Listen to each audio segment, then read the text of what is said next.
Tirai bambu, naga merah, raksasa tidur. Mari menyelami sejarah, legenda, dan misteri bagi banyak orang. Inilah fakta-fakta tentang negeri Tiongkok. Dimulai dengan salah satu nama populernya, Kerajaan Tengah atau Zhongguo. Nama Tiongkok yang paling tradisional ini sudah ada sejak awal keberadaannya. Masyarakat Tiongkok kuno tidak tahu dunia di luar negeri mereka. Hanya kenyataan bahwa mereka dikelilingi oleh alam di berbagai sisi. Jadi, mereka pikir mereka adalah pusat dunia. Tiongkok sebenarnya adalah satu-satunya peradaban kuno yang masih tersisa. Jejaknya tercatat hingga lebih dari 40 abad yang lalu. Es krim pertama berasal dari Tiongkok kuno. Raja Tang dari Shang memerintahkan 94 anak buahnya pergi ke gunung untuk mengambil es. Mereka mencampurnya dengan bahan lain seperti susu kerbau dan tepung agar es krim layak disajikan bagi sang raja. Mau coba es krim rasa kerbau? Tidak?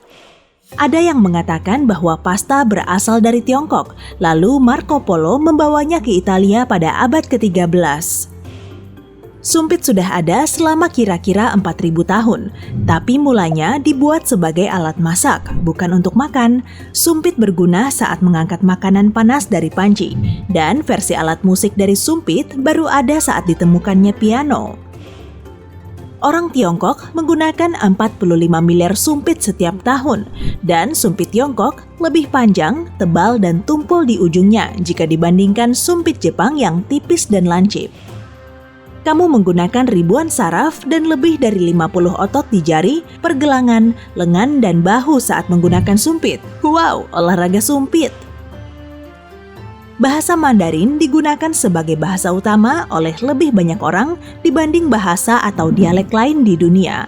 Ada lebih dari 800 juta penutur asli bahasa Mandarin, sementara 1,2 miliar orang bicara dalam dialek Tiongkok lainnya. Qin Shi Huang adalah kaisar pertama Tiongkok yang namanya diambil sebagai nama negara itu. Dalam salah satu penemuan arkeologi terpenting sepanjang masa, makam sang kaisar ditemukan tanpa sengaja pada tahun 1974 saat para petani sedang menggali sumur. Makamnya dipenuhi patung tentara berukuran asli, kereta, dan kuda dari tanah liat yang berasal dari abad 208 sebelum Masehi. Dahulu kala, hiduplah Panggu. Dia menetas dari telur tempatnya tidur, maka Yang pun lahir. Ialah langit dan simbol kekuatan cahaya di dunia. Yin, si kekuatan hitam, jatuh dan menciptakan bumi. Panggu berubah menjadi 5 gunung keramat. Matanya menjadi bulan dan matahari, darahnya menjadi air bumi, dan rambutnya menjadi rumput dan pohon. Itulah legenda Tiongkok tentang kelahiran alam semesta. Kacamata hitam ditemukan di negeri ini pada abad ke-12, tapi untuk fungsi yang benar-benar berbeda. Hakim-hakim Tiongkok memakai kacamata hitam untuk menyembunyikan ekspresi wajah mereka selama sidang pengadilan. Tiongkok merupakan rumah bagi hutan batu, hutan yang tampak persis seperti namanya. Terdapat formasi batu-batu kapur raksasa yang diperkirakan berusia lebih dari 270 juta tahun. Itu saat superbenua Pangya masih utuh. Buddha raksasa Leshan adalah patung raksasa setinggi 70 meter di provinsi Sichuan. Perlu 100 tahun untuk membangunnya, dan kaki patung ini dapat memuat 100 orang. Langkahnya pasti lebar, jangan menghalanginya. Kaisar Tiongkok yakin bahwa leluhur mereka adalah naga. Itulah mengapa makhluk ini dianggap suci di negara ini. Tembok besar tidaklah satu kesatuan, melainkan terdiri dari banyak tembok. Bangunan sepanjang 21.000 km ini dibangun bertahap, melibatkan 20 dinasti selama 2000 tahun. Panjangnya 21.000 km, lebih panjang dari kutub utara ke kutub selatan. Tembok besar Tiongkok merupakan bangunan terbesar yang pernah dibuat manusia. Orang Tiongkok menyebutnya Wan Li Chang Cheng, yang berarti tembok tak berakhir. Benar juga. Saus dalam bahasa Tiongkok adalah acar ikan. Awalnya sama sekali tak ada tomat di kandungannya. Saus itu terbuat dari ikan teri, jamur, dan bawang putih dalam rendaman air ikan asin. Wah, pasti enak ditambahkan ke burger. Mau kentang goreng juga? Permainan sucu ditemukan sekitar abad kedua atau ketiga sebelum Masehi dan dianggap sebagai permainan sepak bola mula-mula. Nama sucu berarti bola tendang. Namun, olahraga yang membuat Tiongkok unggul dalam jumlah medali emas Olimpiade, pingpong, bermula di era Victoria Inggris. Kue keberuntungan juga tidak berasal dari Tiongkok. Kue ini diciptakan oleh seorang karyawan pabrik mie di San Francisco. Cermin memiliki arti mistis bagi masyarakat Tiongkok kuno. Mereka yakin bahwa dengan melihat ke cermin, seseorang dapat memunculkan roh tersembunyi dan melindungi dirinya. Pengantin wanita Tiongkok mengenakan gaun pengantin merah karena ini dianggap warna keberuntungan, sementara putih adalah warna kesedihan. Jika kamu tidak menemukan lantai 4 pada bangunan Tiongkok, jangan khawatir, mungkin angkanya hilang. Angka 4 diyakini sebagai angka sial. Orang bahkan tak mau menyewa apartemen dengan angka 4 pada nomornya atau alamatnya, seperti angka 13 di banyak negara lain. Feng Shui diketahui sebagai cara mengatur keseimbangan posisi furnitur rumah, tapi sebenarnya lebih dari itu. Bahan elemen alami, alam, warna, dan bahkan lingkaran hidupmu, karier, pengetahuan, keluarga, dan lain-lain juga berperan di sini. Dan ya, Feng Shui berusia ribuan tahun tentunya. Bahasa Tiongkok adalah satu dari 2 bahasa tertua yang bertahan hingga saat ini bersama dengan Tamil.